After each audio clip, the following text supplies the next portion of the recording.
সাতার ভাই, হ্যাঁ শীত তো চলে আসলো হ্যাঁ আপনাদের এখানে। বোধহয় শেষ বাইরে বসা হতে পারে।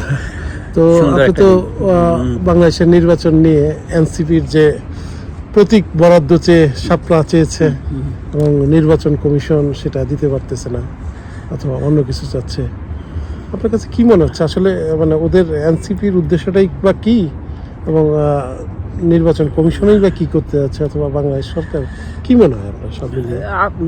যাই না, আমার কাছে ধরেন এটা এনসিপি তো ওই যে কি চিলড্রেন্স পার্টি, আর বাচ্চারা তো কত আবদারি করতে পারে, তো ওইটাকে নিয়ে অত গুরুত্ব দেওয়ার কিছু নাই। আর তাছাড়া ওরা শাপলা চাইতে সেটা আমার কাছে একটা মজার ব্যাপারই মনে হয়েছে, কারণ বিজেপিও তো শাপলা। এখন অদূর ভবিষ্যতে যারা সবাই যেই ইন্ডিয়ার বিরুদ্ধে যত বিরোধিতাই করুক না কেন, ইন্ডিয়ার সাথে বিরোধিতার বড় কারণ হচ্ছে তাদের অস্তিত্ব জানান দেওয়া, চিৎকার করে তার অস্তিত্ব জানান দেওয়া। কারণ ইন্ডিয়া বাংলাদেশের বর্ডারে একটা আমাদের পাশের রাষ্ট্র, এবং পাশের রাষ্ট্রের সাথে সম্পর্ক ভালো থাকতেই হবে। তার সাথে সম্পর্ক ভালো না থাকলে কি সারা জীবন শুধু কোথাও কোথাও ঝগড়া করবো নাকি? দেশে সারাক্ষণ শান্তি লেগে থাকবে। কাজে একটা শান্তিপূর্ণ সহ অবস্থান ছাড়া আমাদের কোনো উপায় নাই।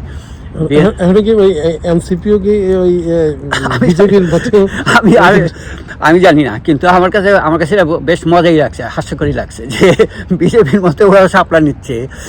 ওরা কি জানে না যে আর শাপলা হচ্ছে আমাদের জাতীয় প্রতীক, জাতীয় ফুল। নৌকা তো বা নৌকা দাঁড়িয়ে পড়লে এগুলো আমাদের জাতীয় কোনো বিষয় না।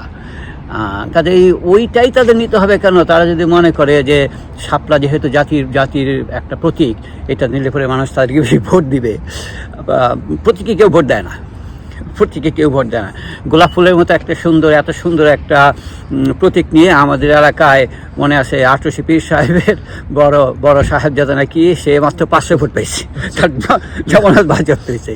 কাজেই ও শাপলা পাক আর যাই পাক, এনসিপির অস্তিত্ব থাকবে না, যেদিন পরে এমনিতেই থাকবে না। এখন তারা হয়তো চিৎকার এই সমস্ত ইস্যু তুইলা তারা নিজেদেরকে জানান দিতে চাইতেছে বা একটা অস্থিরতা তৈরি করতে চাইছে সবার মধ্যে। নির্বাচন কমিশন বলছে 15 তারিখের মধ্যে ওদেরকে কোনো প্রতীক নিতে হবে, কিন্তু ওদেরকে তো না কিছু প্রতীক, যেন আমি শুনলাম যেটা যে ওই বেগুন, কাপপিরিচ এই জাতীয় অনেক কিছুই দিচ্ছে, কিন্তু ওরা কোনোটাতেই সন্তুষ্ট হচ্ছে না। ওরা এই গোধূরের বিষয়টা আসলে এটার পিছনে এইটা এনসিপির জন্য খুব বিপজ্জনক। এনসিপি নিজেও জানে যে এটা বিপজ্জনক, কারণ নির্বাচন কমিশন যদি সময় নির্ধারণ করে দেয় এবং সময়ের মধ্যে যদি তারা নিবন্ধিত না হয়, তাদের অ্যাজ সুন অ্যাজ পসিবল তাদের রেজিস্ট্রেশন হওয়া উচিত, মানে আমার কাছে মনে হয়। তা না হলে যে কোনো সময় যদি আওয়ামী লীগ ফিরে আসে বা শেখ হাসিনা উনি যদি ফিরে আসেন, উনি আসবেন, এখন যদি এর মধ্যে চলে আসেন নিবন্ধিত হওয়ার আগে, তাহলে ওরা বলতে পারবে না যে বিরোধী দলের প্রতি আওয়ামী লীগ অন্যায় আচরণ করতেছে, কারণ তখন তারা সন্ত্রাসী এবং সন্ত্রাসী হিসাবেই তারা চিহ্নিত হবে, কোনো রাজনৈতিক দল বা মতবাদ হিসাবে না। কাজেই তাদের এটা হওয়া উচিত, যে কোনো একটা বেগুন আলু পটল যাই হোক না কেন নিয়ে তাদের করতে হবে না। তো বেগুন আলু পটল ছাড়া এটা কি জানি শুনতেছিলাম যে খাট দেওয়ার কথাও নাকি অনেকে বলতেছিল। এখন এটা খাট তো ওদের একটা মানে ভালো একটা প্রতীক হইতে পারে আর কি, যেহেতু তাদের ওদের স্লোগানের একটা অংশ হয়ে যায়। সেই খাট প্রতীক গ্রহণ নিবে কেন? ওরা কি শান্তিতে ঘুমাইতে পারবে নাকি? অনেক কিছু করার জন্য তো খাট দরকার হয় না, তো ওরা তো এই ধরনের দিকে যাচ্ছে। তো খাট, বেগুন, কাপপিরিচ অনেক কিছুই তো আছে, কোন একটা নিয়ে কিন্তু সাপ্লাই নিতে হবে। এই জায়গাটাতে তো ওরা তো অভিযোগ করতেছে যে নির্বাচন কমিশন সেই আওয়ামী লীগের সমর্থন, মানে আওয়ামী লীগের যে এই সমর্থিত গ্রুপ, তারা এই জন্য এই সমস্ত কাণ্ডগুলি করতেছে এবং দেরি করে দিতেছে। কাজেই তারা বিভিন্ন অভিযোগ তুলতে আনতেছে এই নির্বাচন কমিশনের। তো আচ্ছা, ধরুন ওই যে এখন তো আবার ব্রডওয়েতে গিয়ে যদি বৃহৎ আকারে চিন্তা করে, জামাত বলতেছে ওই উপদেষ্টারা বিএনপি এর আগে শুনছিলাম জামাতের বলতেছে, এনসিপির দিকেও নজর ছিল, কিন্তু এখন তো একজন আরেকজনের বিরুদ্ধে বলতেছে। আসলে বলতে তো উপদেষ্টা তুমি কার?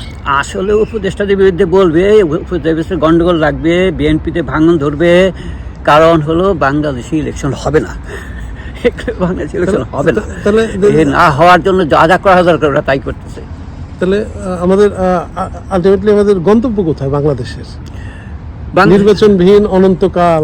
আমার কাছে মনে হয় আলটিমেটলি গন্তব্য ছিল যে এই বিদেশি উপদেষ্টারা এবং বিদেশি প্রধান উপদেষ্টা তাদের মিশন নিয়ে আসছে এবং সেই মিশন তারা সফল করবে, যে এইখানে আমেরিকার ঘাঁটি হবে এবং তারা ওই বন্দোবস্ত করে দিয়ে তারা ভাগবে এবং দেশটাকে একটা গৃহযুদ্ধের মধ্যে ফেলে। তাহলে কি এটা হচ্ছে তাদের ব্যাপার। আমাদের আর আমেরিকা যেতে কোনো ইয়ে লাগবে না, ভিসা পাসপোর্ট লাগবে না, আমরা যদি আমেরিকার অংশ হয়ে যাই তো ভালোই তো হবে।